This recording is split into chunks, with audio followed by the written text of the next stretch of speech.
Diego llegó 10 minutos antes de la reunión de evaluación. Llevaba una hoja impresa con sus resultados del año. 3 proyectos cerrados en tiempo. 1 entregado antes de lo previsto. Un cliente recuperado que nadie más había podido retener. Se sentó frente a su jefe con la hoja sobre la mesa y esperó. La conversación duró 23 minutos.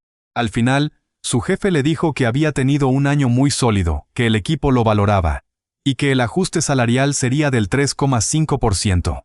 Diego dobló la hoja, la guardó en su mochila y agradeció con una sonrisa que no sentía.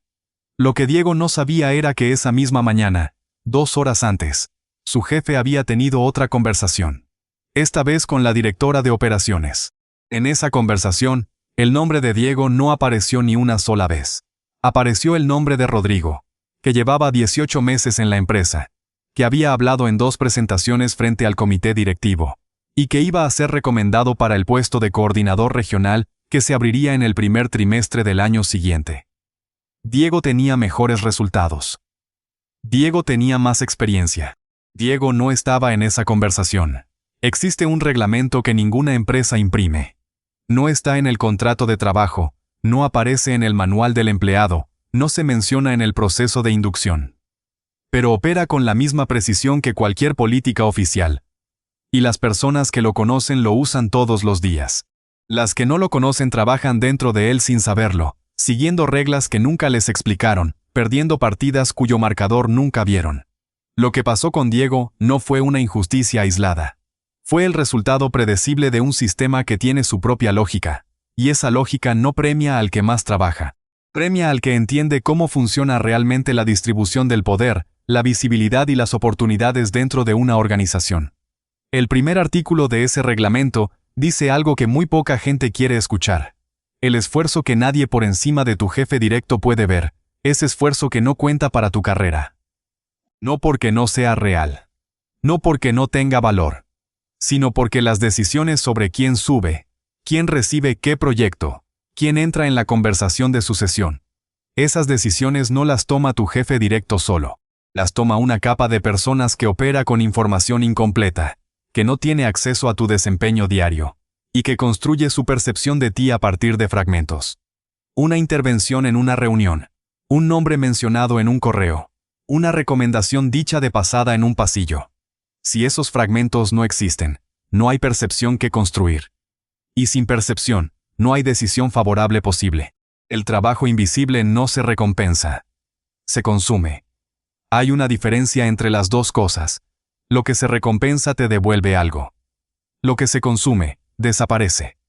Diego había consumido 3 años de resultados sólidos dentro de su propia área.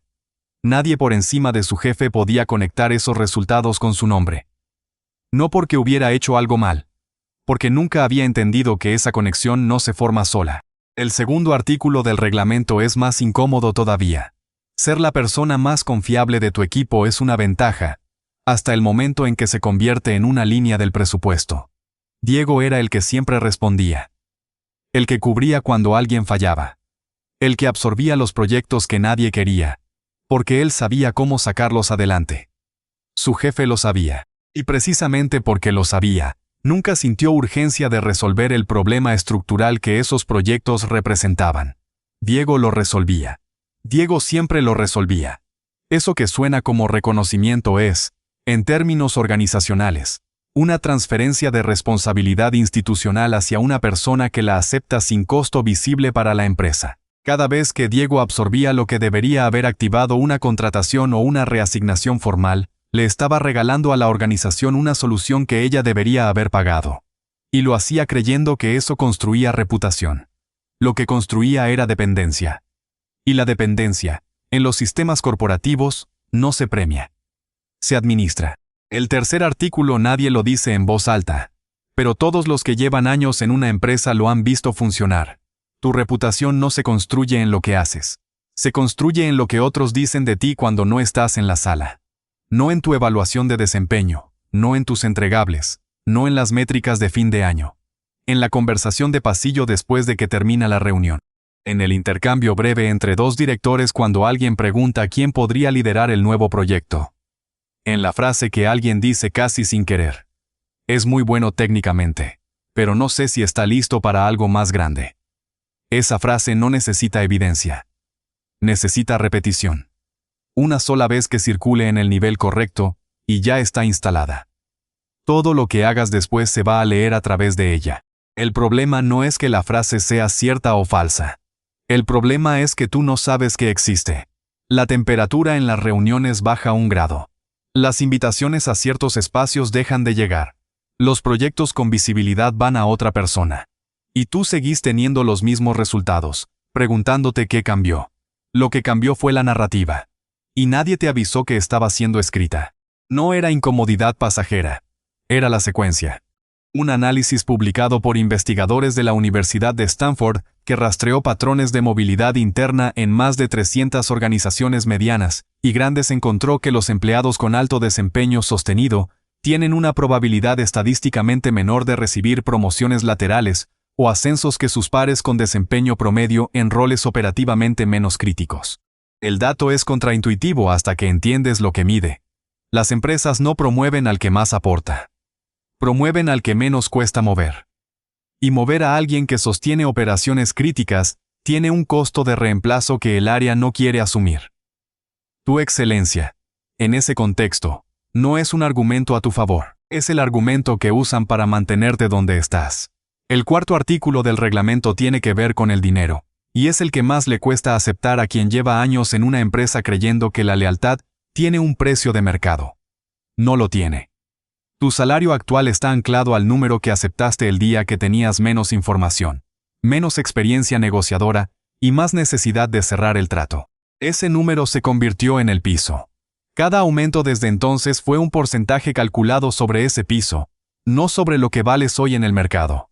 Mientras tanto, cada persona contratada después de ti fue evaluada contra las condiciones actuales del mercado laboral, no contra tu histórico.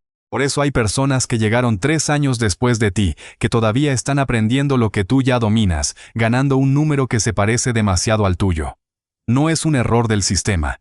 Es el sistema funcionando exactamente como fue diseñado. La brecha no se corrige sola.